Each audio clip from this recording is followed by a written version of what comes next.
आज हमारे देश में पराक्रम दिवस मनाया जा रहा है। पराक्रम दिवस यानी नेताजी सुभाष चंद्र बोस की जन्म जयंती। सभी जानते हैं कि वो स्वतंत्रता के वीर सेनानी थे, लेकिन आज तक ये पता नहीं चल सका कि वो अब जीवित हैं या नहीं हैं, या उनकी मृत्यु हुई तो कब हुई, कैसे हुई।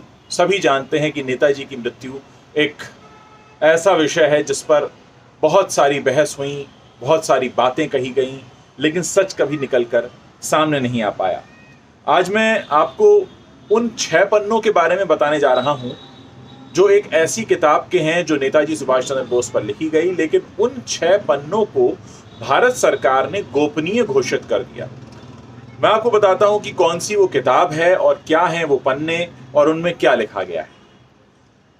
देखिए, यहां जो जानकारी मेरे पास है उसके मुताबिक भारत सरकार द्वारा संकलित ये जो किताब है उसमें 6 पन्ने ऐसे हैं जिसमें नेताजी के विमान हादसे से जुड़ी कुछ जानकारियां हैं जो आज उनके लापता होने, या यूं कहिए कि रहस्यमय रूप से गायब होने के 76 साल बीत जाने के बाद भी, 76 ईयर्स हो चुके हैं, फिर भी एक रहस्य बनी हुई है। आज नेताजी की 125वीं जयंती है, यानी 125वां बर्थडे है उनका। अब a history of Indian nation army 1942 to 45 नाम की किताब को एक जाने माने इतिहासकार हुए हैं प्रफुल्ल चंद्र गुप्ता, उनकी निगरानी में तैयार किया गया था। और इस किताब को 1949-50 में हमारी जो डिफेंस मिनिस्ट्री है उसके हिस्ट्री डिपार्टमेंट ने इसको अपने पास सहेज कर रखा, इसका संकलन किया, इस पर ध्यान दिया। लेकिन कुछ समय बाद ही, जैसे ये किताब बनकर तैयार हुई, भारत सरकार ने इस किताब के पेज नंबर 186 से लेकर 191 तक को गोपनीय करार दे दिया। हालांकि अब तृणमूल के सांसद हैं सुखेंदु शेखर राय, वो बता रहे हैं कि इसे गोपनीय नहीं रखना चाहिए। वो मांग कर रहे हैं कि इस ड्राफ्ट को सार्वजनिक कर दिया जाना चाहिए, और उनका ये मानना है कि इन्हीं 6 पन्नों में वो राज छिपा है जो हमें ये बताएगा कि आखिर नेताजी सुभाष चंद्र बोस के साथ उनके अंतिम क्षणों में क्या हुआ था। मैं आपको बता दूं कि 18 अगस्त 1945, 18 अगस्त 1945, यानी हिंदुस्तान के आज़ाद होने से ठीक 2 साल पहले ताइपे में एक विमान दुर्घटना हुई थी, और उसके बाद नेताजी लापता हो गए थे। घटना को लेकर 3 जांच आयोग बैठे, जिसमें से 2 जांच आयोगों ने यह दावा किया कि दुर्घटना के बाद नेताजी की मृत्यु हो गई थी, जबकि न्यायमूर्ति M.K. मुखर्जी की अध्यक्षता वाले तीसरे जांच आयोग ने यह दावा किया कि घटना के बाद नेताजी जीवित बचे थे। और इस विवाद ने बोस परिवार के सदस्यों के बीच भी एक बहुत बड़ा विवाद खड़ा कर दिया था। 2016 में प्रधानमंत्री मोदी ने सुभाष चंद्र बोस से जुड़ी 100 गोपनीय फाइलों का डिजिटल संस्करण सार्वजनिक भी किया, और ये दिल्ली के एक अभिलेखागार यानी म्यूजियम में भी पाया जाता है। अब सबसे बड़ी बात यह है कि मैं आपको यहाँ पर ये बताने वाला हूँ कि कुछ ऐसी बातें हैं जो नेताजी के बारे में कम लोग जानते हैं, इसलिए आज मैं उनका जिक्र करना चाहूँगा।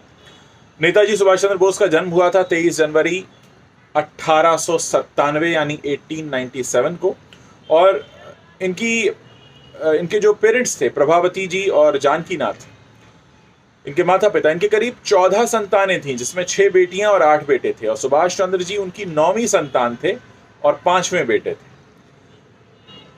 पढ़ाई इनकी कटक में हुई, उसके बाद कोलकाता में पढ़े।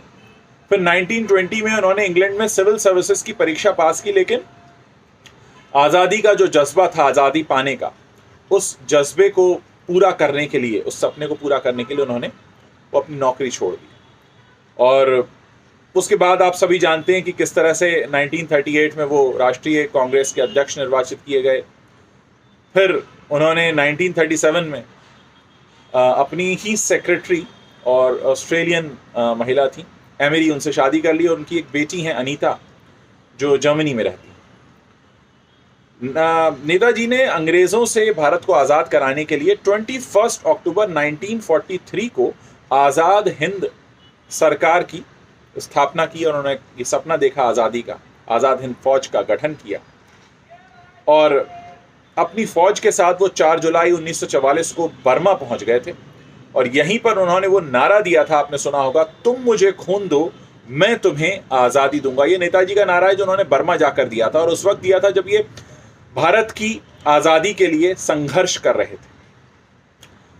अब 1921 से 1941 के बीच वो कई बार जेल गए, बहुत सी ऐसी बातें हुई जिससे उन्होंने बार बार इस बात को साबित किया और लोगों को अपने साथ जोड़ने की कोशिश की कि अगर आज़ादी का सपना देखना है तो कुछ बलिदान करना होगा, सैक्रिफाइसेस देने होंगे।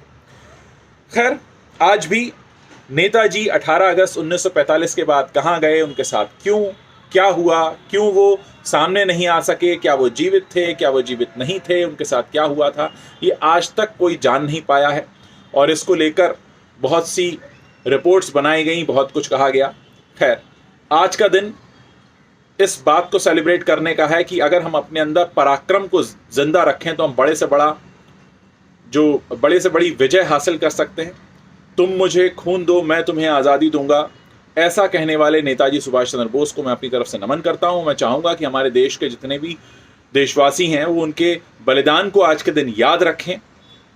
एक ऐसा सेनानी जो हमारे बीच से कब चला गया, कहाँ चला गया, क्यों चला गया, कोई नहीं जानता, लेकिन वो हमें बहुत कुछ सिखा कर गए हैं। पराक्रम दिवस की आप सभी को बहुत बहुत शुभकामनाएं।